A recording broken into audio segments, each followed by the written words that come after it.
Welcome to my another mini vlog. এয়া ৰাতিপুৱা দিনটোৰ আৰম্ভই হ'ল আৰু তাৰপিছত এয়া স্কুল গৈ আজি ইহঁতৰ ফেয়াৰৱেল আছিল বৰ নষ্টালজিক এই দিনটো নিজৰো ষ্টুডেণ্ট লাইফলৈ মনত পৰি গ'ল বাৰু যি নহওক ইহঁতৰ মৰমবোৰ পাহৰিব নোৱাৰিম তথাপি আৰু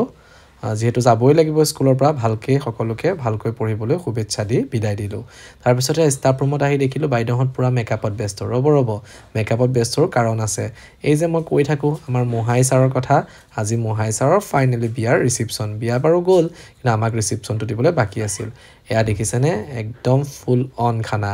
এই সকলোবিলাক খানা এয়া ৰাইজে ডকচি আছে আৰু ৰাইজৰ লগতে ময়ো বাৰু ডকচি আছোঁ তাৰপিছতে এয়া আমাৰ ষ্টাফৰ ফালৰ পৰা এয়া দৰা কইনাক আশীৰ্বাদ আৰু এটা সুন্দৰ গিফ্ট দি পেলাই তেওঁলোকক শুভেচ্ছা জনালোঁ আৰু তাৰপিছত ঘৰলৈ ঢেৰ কিবাকিবি আনিলোঁ আৰু এয়া খোৱা পৰ্ব চলি আছে আজিলৈ বাই নেক্সট মিনি ব্লগত আপোনালোকক সোনকালে লগ পাই আছোঁ